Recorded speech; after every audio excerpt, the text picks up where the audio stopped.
کہہ کر لوگوں کو دھوکہ دیتے ہیں۔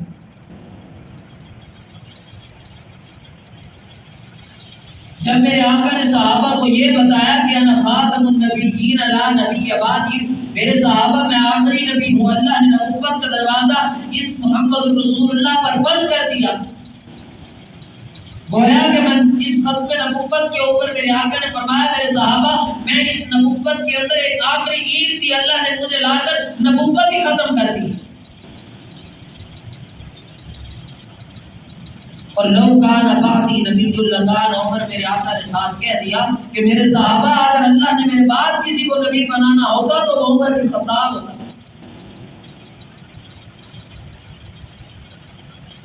اور یہ فرمایا کہ میرے بعد کئی لوگ آئیں گے جو نبوت کا جھوٹا دعویٰ کریں گے، مگر خیال رکھنا وہ نبی نہیں ہوں گے، وہ کذاب دجال ہو سکتے ہیں، نبی نہیں ہو سکتے۔ اس مرزا قادیانی نے اپنی کتابوں کے اندر یہاں تک لکھا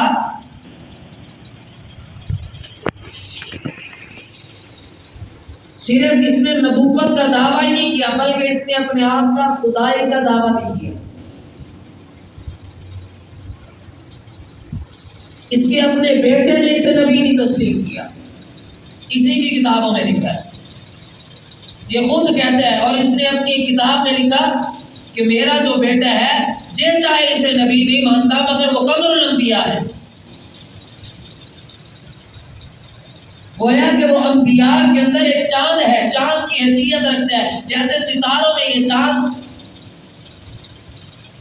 ایسے ہی انبیاء کی لسٹ کے اندر بھی میرا بیٹا ایسے چاند جیسا ہے۔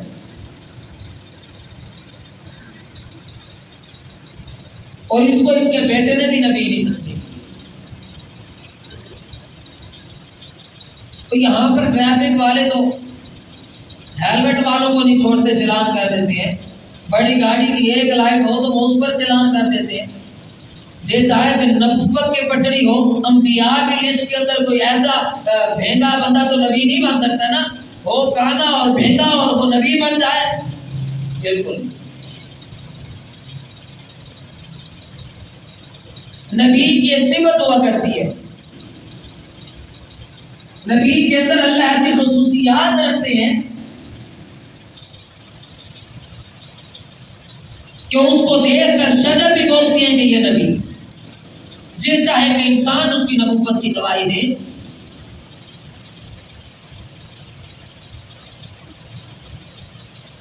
میرے آقا علیہ الصلوۃ والسلام کی خصوصیت تھی، جو نبی ہوا کرتا ہے وہ خوبصورت ہوا کرتا ہے، حسین ہوا کرتا ہے، باکمال ہوا کرتا ہے، بااخلاق ہوا کرتا ہے۔ اس کے اندر اللہ نے ایسی خصوصیات کو رکھا ہوتا ہے کہ جو اور کسی شخص کے اندر نہیں ہوتی۔ اما عائشہ صدیقہ رضی اللہ تعالیٰ عنہ فرماتی ہے کہ ایک مرتبہ رات کا وقت ہے، آقا مصلی پر کھڑے ہیں، اتنی لمبی تو رکھتے پڑی، اتنی لمبی پڑی کہ مجھے کہیں خدشہ ہو گیا۔ کافی دیر بعد سجدہ کیا اور طویل سجدہ کیا، آقا کے پاؤں مبارک پر ورم چھا گیا۔ آقا تو نفلوں سے فارغ ہوئے، میں نے کہا آقا آپ اتنی لمبی رکھتے، اتنی لمبی نماز پڑھتے، آپ تو بخشے بخشائے ہیں، آپ تو معصوم ہیں۔ آقا نے فرمایا عائشہ میں اپنے رب کا شکر گزار بندہ نہ بنوں کہ اس نے اس یتیم کو امی کو امام الانبیاء بنا دیا۔ صرف نبی نہیں، اللہ نے انبیاء کا مجھے امام بنایا، میں اپنے رب کا شکر گزار بندہ نہ بنوں۔ اور یہ جو مرزائی ہیں یہ ان کی ایک چال ہے۔ اس مرزا قادیانی نے اپنی کتابوں کے اندر یہ لکھا کہ جیسے میرے آقا کے ساتھ جنگ بدر کے اندر 313 صحابہ تھے، گویا کہ اللہ نے مجھے قادیان کے اندر نبی بنا کر بھیجا اور اس نے اپنی جماعت کا بھی انتخاب 313 کا کیا اور وہی نام رکھے جو میرے آقا کے یاروں کے تھے۔ اس نے بھی تعداد 313 مقرر کی. یہ انہیں کی کتابوں کا بتا رہا. اور جب کوئی نیا بندہ ان کے شکنجے میں پھنستا ہے، جب یہ ان کو دعوت دیتے ہیں خفیہ طور پر، پھر یہ کہتے ہیں کہ بھائی ہم یہ نہیں کہتے زبردستی کہ آپ قادیانی بنے، آپ عیسائی بنے، آپ استخارہ کریں.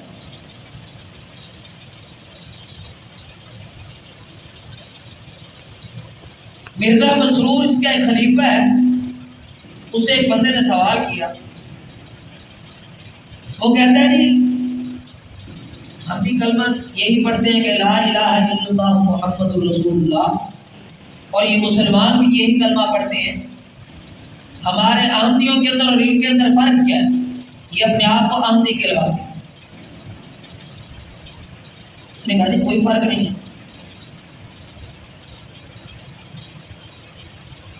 اگر یہ کلمہ پڑھتے ہیں تو ہمارا بھی یہی کلمہ ہے.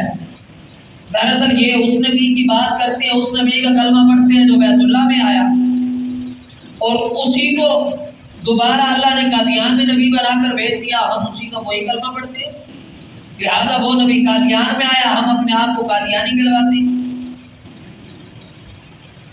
عام بندے کی بس کی بات نہیں ہے. یہ انسان کو تو، عام بندے کو تو ایسے برگلا لیتے ہیں، ایمان سے بندہ خارج ہو جاتا ہے. یہ صرف علماء کرام کی محنتیں ہیں جو ان کی چالاکیوں کو پرکھ لیتی ہیں، سمجھ لیتی ہیں.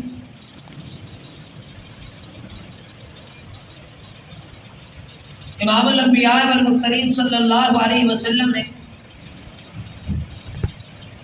صحابہ کرام کے ایک حلقے کے اندر سارے صحابہ بیٹھے ہیں، میرے آقا یہ گفتگو کر رہے تھے. میرے آقا نے فرمایا کہ اے میرے صحابہ، قرآن کی اللہ نے ایک آیت نازل کی ہے،